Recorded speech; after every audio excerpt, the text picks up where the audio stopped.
وعلى رسوله الكريم أما بعد أعوذ بالله من الشيطان الرجيم بسم الله الرحمن الرحيم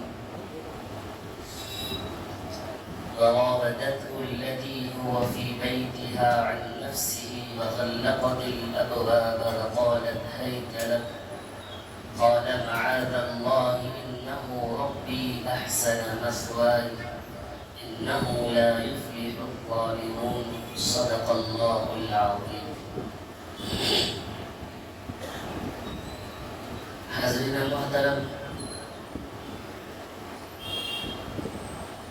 کل ہم لوگ سورہ یوسف میں حضرت یوسف علیہ السلام کا واقعہ یہاں تک سن رہے تھے کہ جب حضرت یوسف علیہ السلام بالغ ہوئے، بلاغت کی عمر، بلوغت کی عمر کو پہنچے تھے، وَلَمَّا بَلَغَ أَشُدَّهُ آتَيْنَا، تو اس وقت میں عزیز مصر کی بیوی زلیخا نے حضرت یوسف علیہ السلام کو اپنی جانب کھینچنے کے لیے اور گناہ کی جانب مائل کرنے کی اس نے کوشش کی تھی. تو اس وقت میں حضرت یوسف علیہ السلام نے فوراً اللہ کے بارگاہ میں پناہ چاہنے لگے اور اسے بھی نصیحت کرنے لگے، قال معاذ اللہ، یعنی اللہ سے پناہ چاہ لو. تو تم کیا اس وقت میں مجھے گناہ کی جانب اکسانے کی کوشش کر رہے ہو اور گناہ کی جانب مجھے بلانے کی کوشش کر رہی ہے؟ انہ ربی احسن مثواي، بے شک بادشاہ نے، یعنی ریان جو بادشاہ ہے، زلیخا کا جو شوہر تھا، جس نے مجھے یہاں پر بہترین ٹھکانہ دیا ہے، اس نے مجھ پر احسان کیا ہے، میں اس کے احسان کا بدلہ چکانا چاہتا ہوں. میں نہیں چاہتا کہ تیرے ساتھ غلط کام کر سکوں، نعوذ باللہ زنا کر سکوں، تیرے بتائے غلط راہ پر میں چل سکوں. اسی لیے اللہ تبارک و تعالی انہ لا یفلح الظالمون، ظالموں کو اللہ تعالیٰ کبھی کامیاب نہیں کرتا، کامیابی نہیں دیتا. کل یہاں تک ہم لوگ تفصیلاً سن رہے تھے. آگے چلیں، فرماتے ہیں کہ وَلَقَدْ هَمَّتْ بِهِ وَهَمَّ بِهَا، زلیخا نے پکا ارادہ کر لیا تھا گناہ کا. اب وہاں پر ایک اور ایک لفظ بھی آتا ہے وَهَمَّ بِهَا، حضرت یوسف نے بھی ارادہ کیا. تو کیا نعوذ باللہ حضرت یوسف علیہ السلام بھی گناہ کرنے کے لیے سوچے تھے؟ ایسا ہرگز نہیں تھا. اور وہ بات کیا آ رہی ہے؟ وَلَقَدْ هَمَّتْ بِهِ، زلیخا نے پکا ارادہ کر لیا تھا گناہ کرنے کا. اور حضرت یوسف علیہ السلام نے گناہ کا ارادہ نہیں کیا، بلکہ غیر فطری طور پر ان کے اندر وسوسہ آیا تھا. گناہ کرنے کا ارادہ نہیں کیے. قرآن کے لفظ پر غور کرنا، یہاں وَلَقَدْ هَمَّتْ ہے، وہاں پر صرف وَهَمَّ ہے. تحقیق پکا ارادہ کر لیا تھا گناہ کرنے کا. اور حضرت یوسف علیہ السلام نعوذ باللہ انبیاء گناہوں سے بالکل کیا ہے؟ معصوم. انبیاء سے کبھی گناہ نہیں ہوتا ہے، کبھی ان سے گناہ سرزد نہیں ہو سکتا ہے. تو یہاں پر یوسف علیہ السلام کو غیر فطری طور پر، اختیاری طور پر دل میں وسوسہ پیدا ہوا. جناب رسول اللہ صلی اللہ علیہ وسلم نے فرمایا، اللہ تعالیٰ فرماتا ہے میری امت کے وہ لوگ گناہ کے وسوسہ، اگر ایسے خیالات دل میں آ جائے، اللہ تعالیٰ اس کو معاف کر دیتا ہے. یہاں تک کہ جس نے ارادہ کیا ہے گناہ کرنے کا، جو وسوسہ دل و دماغ میں آیا ہے، وہ گناہ نہ کر لے، صرف وسوسے پر پکڑ نہیں. جیسے کہ ہم لوگ کہتے ہیں کہ نماز میں خیالات آ جاتے ہیں، علاوہ نمازوں میں بھی وسوسے آتے ہیں، گناہ کے وسوسے، غلط خیالات آتے ہیں۔ رسول اللہ صلی اللہ علیہ وسلم نے فرمایا کہ گناہ کے وسوسے اور خیالات پر اللہ کے پاس پکڑ نہیں ہے۔ اچھا، یہ خیالات یعنی وسوسے کو دور کرنے کے لیے کرنا کیا ہے؟ اس کے لیے ہمیں ایک طریقہ بتلا ہے کہ وسوسے اور گناہ کے خیالات کو دور کرنے کے لیے استغفار کی کثرت ہے۔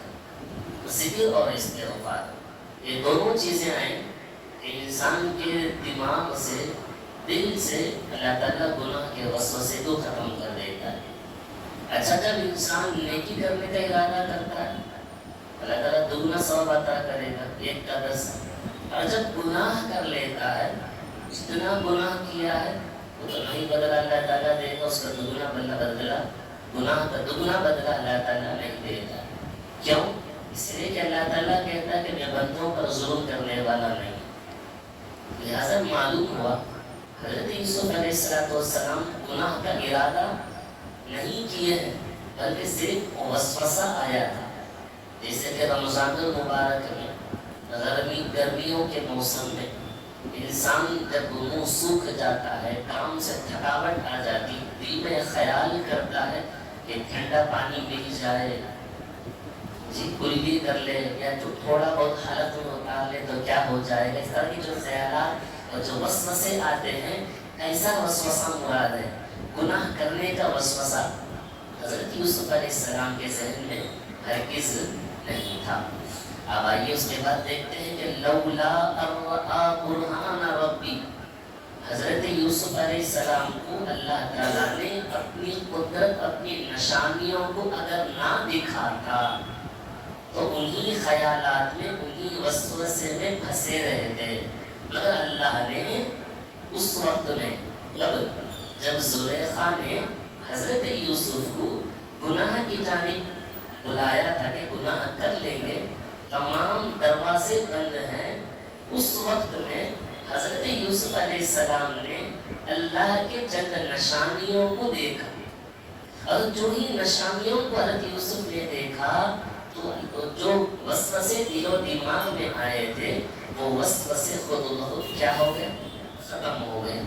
اب یہاں ایک سبق ملتا ہے، فرماتے ہیں کہ گناہ کے وسوسے جب دل و دماغ میں انسان کے آ جائے تو ہمیں بھی چاہیے کہ فوراً اللہ تبارک و تعالیٰ کی نعمتوں پر، اللہ کی قدرتوں پر غور و فکر کر لینا ہے، اور توبہ استغفار اسی وقت میں، جیسے کہ میں کل بھی بتلایا تھا، انسان جب گناہ کا ارادہ کر لیتا ہے، چاہے تو اس وقت میں گناہ کر سکتا تھا، مگر گناہوں سے بچ کر اسی وقت میں جو بھی دعائیں مانگے گا تو فوراً اللہ تعالیٰ دعاؤں کو قبول کر لیتا ہے۔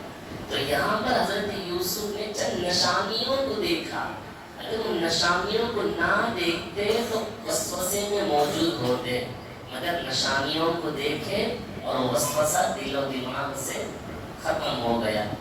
اچھا، وہاں پر حضرت یوسف نے کیا نشانی دیکھا؟ تمام دروازے بند ہیں، زلیخا گناہ کی جانب بلا رہی ہے، وہاں حضرت یوسف نے کیا نشانی دیکھی؟ کتابوں میں آتا ہے کہ سب سے پہلی نشانی بعضوں نے کہا کہ اس وقت میں حضرت یوسف علیہ السلام کے سامنے اپنے والد حضرت یعقوب علیہ السلام کو دیکھا۔ اس وقت میں حضرت یعقوب علیہ السلام نے اپنی انگلیوں کو دانتوں کے درمیان کتر رہے تھے، اور یہ تنبیہ کر رہے تھے کہ حضرت یوسف گناہ کی جانب قریب مت جانا۔ بعضوں نے یہ کہا کہ اس وقت میں زلیخا کا جو شوہر تھا، ریان جو بادشاہ تھا، اس نے وہ سامنے آیا تھا۔ بعض یہ کہتے ہیں اس وقت میں حضرت یوسف علیہ السلام کی نگاہ آسمان کی جانب، چھت کی جانب پڑی، تو چھت میں قرآن کی آیت لکھی ہوئی نظر آئی۔ وہ آیت یہ ہے، وَلَا تَقْرَبُوا الزِّنَا إِنَّهُ كَانَ فَاحِشًا، تم گناہ کے زنا کے قریب مت جاؤ، اس لیے کہ یہ بڑا غلیظ کام ہے، إِنَّهُ كَانَ فَاحِشًا۔ اور ایک علامت انہوں نے یہ دیکھا، جب زلیخا کے کمرے میں ایک بت رکھا ہوا تھا، اس بت کے اوپر ایک کپڑا ڈال کر کے حضرت یوسف علیہ السلام نے زلیخا سے پوچھا کہ تو نے اس بت کے اوپر کپڑا کیوں ڈالا؟ زلیخا کہنے لگی کہ ہمارا بت ہے، میں ان بتوں کے سامنے گناہ کرنا نہیں چاہتی ہوں، مجھے شرم آتی ہے، تو لہٰذا میں بت کے اوپر کپڑا ڈالتی ہوں۔ اس وقت حضرت یوسف علیہ السلام نے کہا کہ تو اپنے بت کے سامنے گناہ کرنا نہیں چاہتی، شرم محسوس کرتی ہے، اسی طرح میرے رب بھی اس سے بھی بڑا زیادہ شرم کا میں مستحق ہے، میں بھی اللہ سے شرم کرتا ہوں، لہٰذا میں گناہ نہیں کرتا ہوں۔ تو لہٰذا 4 چیزیں علماء نے تاریخ میں الگ الگ باتیں بتلائی ہیں۔ اس وقت میں حضرت یوسف کے سامنے یہ علامتیں، اللہ کی یہ دلیلیں، یہ نشانیاں، یہ قدرتیں نظر آنے لگی۔ آگے دیکھیں قرآن کہتا ہے كَذَلِكَ لِنَصْرِفَ عَنْهُ السُّوءَ وَالْفَحْشَاءَ، اسی طرح ہم نے ان کو بے حیائی سے، السوء والفحشاء، بری چیزوں سے ہم نے ان کو بچائے رکھا۔ اور خود حضرت یوسف علیہ السلام نے بھی ان برائیوں سے بچنے کی کوشش کی۔ ہمیں بھی چاہیے کہ جب بھی ہم گناہ اور بے حیائی اور برے کاموں کو جب دیکھیں، اگر اس کے قریب ہوں تو فوراً ہم بھی اس سے بچنے کی کوشش کرنی ہے۔ فرمایا کہ إِنَّهُ كَانَ مِنْ عِبَادِنَا الْمُخْلَصِينَ، اللہ فرماتا ہے کہ ہم ایسے ہی اپنے مخلص بندوں کو عطا کرتے ہیں۔ جو اللہ کے خاص اور مقرب بندے ہوتے ہیں، اللہ تعالیٰ بھی انہیں ایسی نعمتوں سے نوازتا ہے، ایسی نعمتوں سے اللہ تعالیٰ ان کو گناہوں سے بچاتا ہے۔ اور جب بھی بندہ گناہ کا کام ذہن میں آ جائے، گناہ کرنا چاہے، گناہ سے بچنے کی کوشش کرے گا تو اللہ تبارک و تعالیٰ ضرور بھی ضرور گناہوں سے اس بندے کو بچا دے گا۔ بشرط ہے کہ خود سے کوشش بھی کرنا ہے، کوشش نہیں ہوئی تو بے فائدہ ہو جائے گا۔ آگے دیکھیں قرآن کہتا ہے فَاسْتَبَقَ الْبَابَ وَقَدَّتْ قَمِيصَهُ، فرماتے ہیں کہ حضرت یوسف علیہ السلام بھاگنے کی کوشش کرتے ہیں۔ جس جگہ گناہ ہو اس جگہ ہرگز کھڑے نہیں ہونا چاہیے، جس جگہ گناہ ہو گناہ کی جگہ سے بھاگنے کی کوشش کرنا ہے۔ اب بتائیں کیا ہر لوگوں کے ہاتھ میں گناہ کے آلات ہیں، اب اسے بھاگیں گے کیسا؟ یہ موبائل اگر صحیح طریقے سے استعمال کیے تو ٹھیک ہے، اگر غلط طریقے سے استعمال کیے یہ بھی گناہ ہے۔ کام کے صحیح جگہ استعمال کیے، عبادتوں کو دیکھنے میں، اللہ کی قدرتوں کو دیکھنے میں استعمال کیے تو الحمدللہ اگر انہی آنکھوں سے گناہ کی جانب دیکھے تو نعوذ باللہ حالات برا ہو جائے گا، حالات خطرناک ہو جائیں گے۔ تو حضرت یوسف علیہ السلام کی صورت سے ہمیں اندازہ ہوا کہ گناہ کی جگہ جس جگہ آپ کھڑے ہوں وہاں گناہ ہو رہا ہو تو گناہ کی جگہ سے فوراً نکل جانے کی کوشش کرنا ہے۔ اب ہمارے نوجوانوں کے خاص کر لوگوں کا سوال ہوتا ہے جس کمپنی میں میں کام کرتا ہوں وہاں میں اپنی آنکھوں کی حفاظت کرنا میرے لیے بڑا مشکل ہوتا ہے، کیونکہ وہاں ملے جلے لوگ کام کرتے ہیں، لڑکیاں بھی کام کرتی ہیں، مرد حضرات بھی کام کرتے ہیں، ملے جلے ہوتا ہے، اس وقت میں اپنی آنکھوں کی حفاظت کرنا بڑا مشکل ہوتا ہے۔ اب میرا کہنا یہ ہے کہ کیا بغیر عورتوں کی کوئی آفس نہیں ملے گی یا کوئی ایسا سیکشن نہیں رہے گا جس سیکشن میں صرف مرد حضرات ہو یا عورتیں نہ ہوں؟ اگر جیسے کہ حضرت یوسف نے گناہوں سے بھاگنے کی کوشش کی، اپنے آپ کی، اپنے ایمان کی، اپنے اخلاق کی، اپنے آنکھوں کی حفاظت کی، تو یہ بندہ بھی اپنے اعمال کی حفاظت کر سکتا ہے، اپنے آنکھوں کی حفاظت کر سکتا ہے۔ ویسے تو آج کے دور میں حافظ تو دور کی بات، گلی کوچے میں گلیوں میں جاتے ہوئے اپنی آنکھوں کی حفاظت نہ بہت مشکل ہو گیا ہے، موبائل کھولتے ہوئے اپنی آنکھوں کی حفاظت مشکل ہے، بازار جاتے ہوئے اپنی آنکھوں کی حفاظت بہت مشکل ہے، نہ جانے کیسے کیسے بے حیائی کے کپڑے پہن کر سامنے عورتیں آ جاتی ہیں، تو ہم اپنے آنکھوں کی حفاظت کیسے کریں؟ آنکھوں کی حفاظت ایسے ہوگی کہ جیسے کہ حضرت یوسف نے گناہ سے بھاگنے کی کوشش کی، ایسے ہم بھی اس وقت میں اپنی آنکھوں کی حفاظت کی کوشش کرنا ہے، اپنی آنکھوں کو نیچے لگانے کی کوشش کرنا ہے۔ اسے کتابوں میں ایک واقعہ ہے، فرماتے ہیں کہ یو ایس کا، اب بتائیں جو انڈیا کی یہ حالت ہے، تو یو ایس تو اور خطرناک ہے، وہاں تو بے حیائی کھلے عام ہوتی ہے، کپڑا پہن کر بھی نہ پہننے کے برابر ہوتا ہے. فرماتے ہیں کہ نوجوان مسلم نوجوان اپنی کمپنی سے نکلتا ہے اور اپنے روم کو جانے کے لیے کم از کم اس کے لیے 1-2 گھنٹے کا سفر طے کرنا پڑتا ہے. اس بندے کی ایک عادت تھی کہتا کہ جب میں کمپنی سے نکلتا ہوں تو اپنی آنکھوں کی حفاظت کے لیے میں نے ایک تدبیر سوچا. تدبیر کیا ہے؟ فرماتے کہ میں جب بھی بس میں بیٹھتا ہوں اپنے گھر جانے کے لیے تو میں سب سے پہلے قرآن کھول کر بیٹھ جاتا ہوں. جب تک میرا اسٹاپ نہیں آتا میں جب تک قرآن سے اپنی آنکھ کو ہٹاتا نہیں. کمپنی سے کمپنی کے پاس بیٹھ کر قرآن کھولتا ہوں تو میرے گھر کے اسٹاپ تک میں قرآن کو کھلا رکھتا ہوں، یعنی پڑھتے ہی رہتا ہوں. ایک دن کا ایسا ہوا کہ ایک لڑکی مجھے فالو کرتی تھی بہت دنوں سے. جب میں اپنے اسٹاپ میں اتر کر گیا تو سامنے سے لڑکی آ کر کہنے لگی بہت دنوں سے میں آپ کو فالو کرتی ہوں. یہاں بیٹھے ہوئے ہر آدمی ہر مرد دوسروں کو دیکھنے کی کوشش کرتے ہیں اور اپنی آنکھوں سے نامحرموں کو دیکھتے ہیں. آپ ایک واحد مرد ہیں جن کو میں نے دیکھا کہ آپ قرآن کھول کر بیٹھتے ہیں اور کسی کو دیکھتے نہیں ہیں. اس نوجوان کہنے لگا کہ ہمارے شریعت اسلام میں اس طرح کسی نامحرم کو دیکھنے سے شرعاً منع کیا گیا ہے. ناجائز سے نہیں دیکھ سکتے ہیں، حرام کام ہے. کسی غیر محرم کو دیکھنے کی شرعاً اجازت شریعت ہمارے یہاں دیتی ہے. تو یہ کہنا تھا اس عورت پر بڑا اثر ہوا. اتنا پاک مذہب ہے کہ غیر محرم پر نگاہ اٹھا کر دیکھنے کو بھی یہ مذہب اتنا منع کرتا ہے. تو یہ دن ہوا تو دوسرے دن عورت آ کر کہنے لگی آپ کا یہ اخلاق، آپ کا یہ کردار، آپ کا یہ مذہب، آپ کی ایک شریعت مجھے اتنا پسند آیا میں ایمان قبول کرنا چاہتی ہوں. علاقے کا عورت اسلام قبول کی. پھر اسی مرد سے اس نوجوان سے اس کی شادی ہوئی.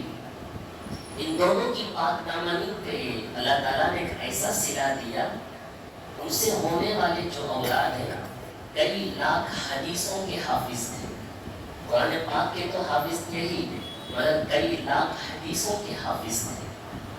بتانے کا مقصد یہ رہا جب انسان گناہوں سے بچتا ہے تو اس سے ہونے والی جو نسل ہے ان کی جو اولاد ہے وہ بھی گناہوں سے محفوظ ہو جاتی ہے. تو اللہ تعالیٰ بچا دیتا ہے کیونکہ ہمارا خون ہے، ہمارے سے نسل بننے والا ہے. ہمارے عادات، ہمارے اخلاق، ہمارے اطوار جیسے ہوں گے ویسے ہمارے بچے بھی ہوں گے. اگر اخلاق بگڑے ہیں تو اولاد بھی بگڑ گئی. اخلاق اچھے ہیں تو اولاد اچھے ہیں، اعمال اچھے ہیں ہمارے ہونے والی اولاد اچھے. کیونکہ بچے ہماری زندگی دیکھتے ہیں صبح سے لے کر شام تک. جیسے کہ ایک صحابی اللہ کے نبی سے کہا یا رسول اللہ میں مستجاب الدعوات بننا چاہتا ہوں، میری ہر دعا قبول ہو.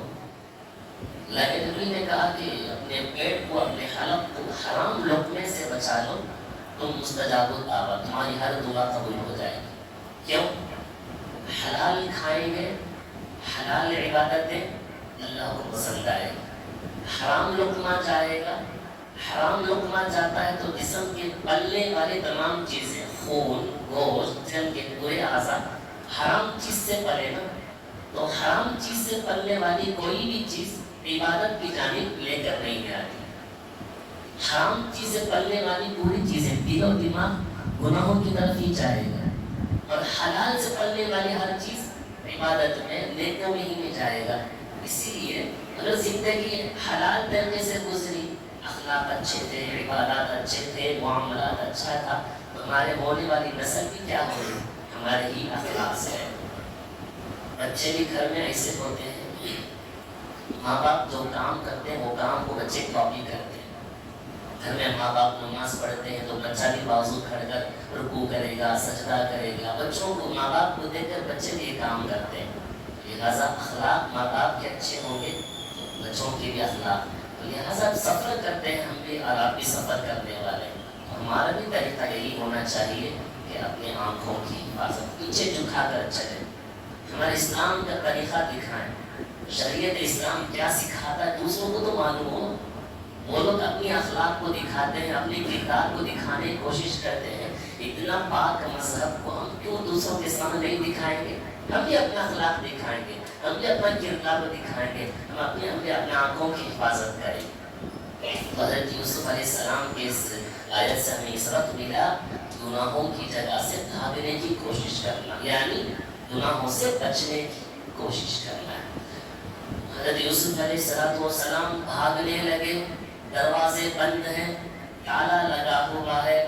کہتے ہیں کہ حضرت یوسف علیہ السلام بھاگتے گئے، پیچھے سے زلیخا بھی بھاگ کر آ رہی ہے۔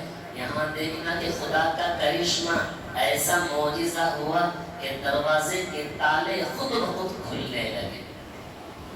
جب انسان گناہوں سے بچتا ہے، گناہوں سے بچ کر بھاگنے کی کوشش کرتا ہے، تو اللہ تعالیٰ بھی اس کے لیے گناہ سے بچنے کے راستے کھول دیتا ہے کہ جس سے کہ حضرت یوسف نے بھاگنے کی کوشش کی اور خود بخود دروازے خدا کی جانب سے کھلنے لگے، ایسے ہی جب بندہ بھاگنے کی کوشش کرے گناہوں سے بچنے کی، تو اللہ تبارک و تعالیٰ بھی اسے نیکی کا راستہ دکھا دیتا ہے، تو انسان گناہوں سے بچنے کی کوشش ہو جائے۔ لہٰذا دروازے خود بخود کھلنا شروع ہو گئے۔ فرماتے ہیں کہ اس کے بعد زلیخا نے حضرت یوسف علیہ السلام کے پیچھے کپڑا کھینچنے لگی، بھاگ رہے تھے تو کپڑا کھینچ کے تو رک جائیں گے، اس نیت سے کپڑا پیچھے سے کھینچنے کی کوشش کی، یہاں تک کہ فرماتے ہیں کہ والفیا سکیرہا لدى الباب، جب دروازہ کھل گئی تو سامنے سے عزیز مصر بادشاہ ریان آ گیا۔ اب یہاں سے پیچھے سے کپڑا ہے، دونوں کمرے کے اندر سے بھاگ کر آ رہے ہیں۔ اگر کوئی اجنبی دونوں کمرے سے، لڑکا اور لڑکی کمرے کے باہر سے آئے تو سامنے کوئی ان کا پہچان کا آدمی آ گیا تو کیا سوچتا ہے انسان؟ جتنے بھی خیالات آئیں گے، پورے خیالات غلط پورے چیزیں اس کے دل و دماغ میں آئیں۔ اب باہر آنے والی کون ہے؟ اس کی بیوی ہے، اب یہ شوہر ہے۔ یہ دیکھ کر حیران ہو گیا کہ مسئلہ کیا ہے، تو فوراً اس کا شوہر بات کرنے سے پہلے زلیخا کہنے لگی یہاں سے قالت ما جزاء من اراد باهلك سوءا، جیسے ریان جو بادشاہ کچھ بھی نہیں بولا، ادھر سے عورت زلیخا فوراً کہنے لگی کہ بادشاہ کی بیوی کے ساتھ اس نے غلط کام کرنے کا ارادہ کیا تو اس کا کیا بدلہ ہونا چاہیے، یعنی پورا غلطی اٹھا کر حضرت یوسف کے اوپر ڈال دی زلیخا نے۔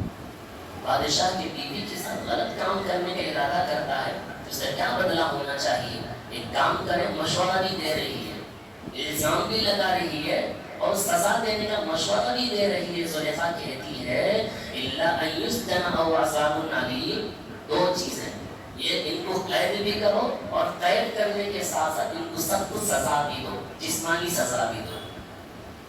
الٹا حضرت کے یوسف علیہ السلام کے اوپر الزام لگا دی، مگر اللہ تبارک و تعالیٰ وہی ہوتا ہے جو منظور خدا ہوتا ہے۔ اللہ تعالیٰ نے اس وقت میں حضرت یوسف علیہ السلام کی پاک دامانی کی حفاظت کیا تھا، ایک چھوٹے سے بچے کے ذریعے سے۔ وہاں اس کمرے میں ایک چھوٹا سا بچہ گہوارے میں جھولے میں سویا ہوا تھا، اللہ تعالیٰ نے اس بچے کو بولنے کی قوت عطا کی تھی۔ دودھ پیتا بچہ کہیں بولتا ہوا آج کے زمانے میں، مگر اللہ تبارک و تعالیٰ اگر چاہتا ہے حکم دیتا ہے کہ اللہ تعالیٰ کن، جو چیز ہونا تو وہ ہو کر رہتا ہے۔ اس کے بعد دیکھیں حضرت یوسف علیہ السلام تو خاموش نہیں تھے جب الزام لگا رہی تھی۔ حضرت یوسف علیہ السلام کہنے لگے قال ہی راودتنی عن نفسی، نہیں بادشاہ سلامت، یہ خود اپنی جانب سے مجھ پر الزام لگا رہی ہے، یہ خود مجھے برائی کی جانب بلا رہی تھی، غلطی اس کی ہے۔ حضرت یوسف علیہ السلام نے خاموش نہیں رہے، وہ الزام لگانے کی کوشش کی تو فوراً حضرت یوسف نے بھی کہا کہ میری غلطی نہیں ہے بادشاہ، غلطی تو زلیخا کی، اس نے مجھے گناہ کی جانب بلایا تھا، لیکن وہ شہید شاہد من اہلیہا، ان میں سے گواہ دینے والے نے گواہ دیا ایک چھوٹے سے بچے نے، گہوارے میں سوتا ہوا، جھولے میں سوتا ہوا بچے نے گواہی دی۔ کیا گواہی دی؟ کہتے ہیں کہ ان کا نہ قمیصہ قد من قبل، اللہ تعالیٰ نے صرف بولنے کی قوت دیا ہے تو ٹھیک تھا، بولنے کی قوت کے ساتھ ساتھ علم و حکمت کی باتیں بھی دیا تھا، اور اتنا معصوم بچہ عقل مندی کی باتیں کرنا اللہ کے عجیب قدرت ہے۔ بچہ کہنے لگا ایک بات ہے، دیکھیے اگر فیصلہ کرنا ہے، سب سے پہلے حضرت یوسف علیہ السلام کے کرتے کو دیکھو. ان کا نام قمیص قد من قبل، حضرت یوسف علیہ السلام کا کرتا سامنے سے پھٹا ہوا ہے. فصدقت، تو زلیخا سچی ہے. وهو من الكاذبین، یوسف جھوٹے ہیں.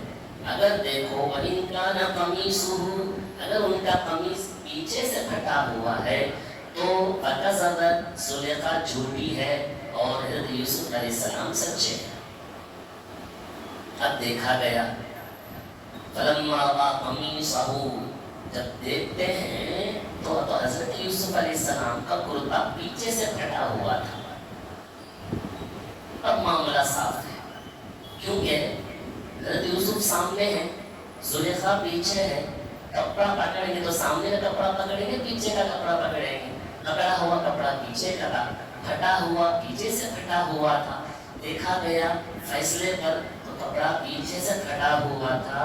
قال انه من کیدکن ان کیدکن عظیم، بادشاہ کہنے لگا اے عورت تو ہی بڑی چال باز ہے، تو ہی نے حضرت یوسف کے ساتھ غلط کام کرنے کے لیے اکسایا تھا، تیری ہی غلطی ہے. ان کیدکن عظیم، بے شک تیرا مکر ہے، تمہیں جو جال بچھایا تھا حضرت یوسف کو غلط کام کی طرف، وہ بڑا ہی خطرناک ہے. اس کے بعد بادشاہ کہتا ہے یوسف اعرض عن ھذا، یوسف جو کام اب ہوا ہے، غلطی ہوئی ہے، ایک کام کرنا، اس معاملے کو سنبھال لینا، کسی سے مت کہنا.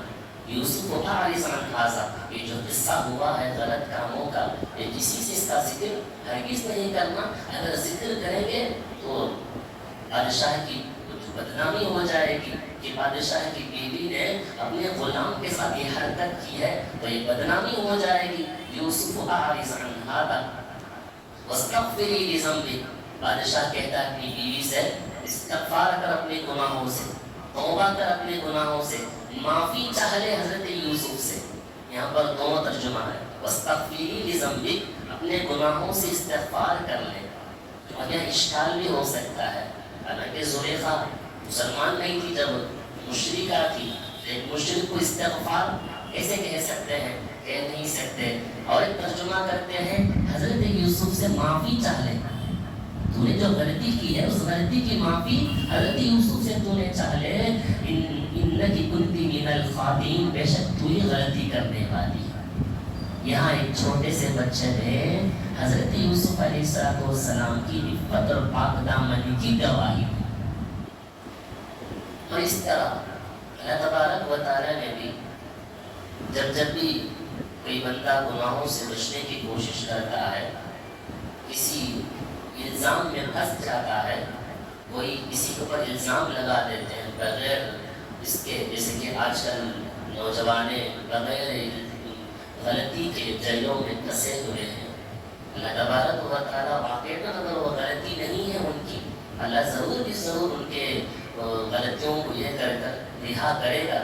اسی طرح جو بھی مسلمانوں پر الزام لگایا گیا ہے یا کسی بے گناہ پر الزام لگایا جاتا ہے، اس نے گناہ نہیں کیا ہے، اگر واقعا اللہ کا محبوبی بندہ ہے تو اللہ تبارک و تعالیٰ بھی ایسے کرشمے سے، ایسے قدرت سے اس بندے کی حفاظت کرتا ہے.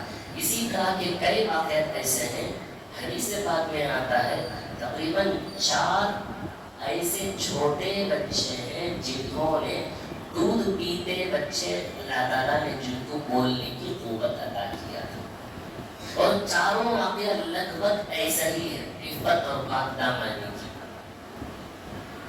سب سے پہلا واقعہ حضرت مریم علیہ السلام و حضرت عیسیٰ علیہ السلام کا. اس کے بعد بنی اسرائیل کے ایک عابد جن کا نام جریج، اور اسی طرح فرعون کی بیٹی کی خادمہ، اور چوتھا حضرت یوسف علیہ السلام کا واقعہ.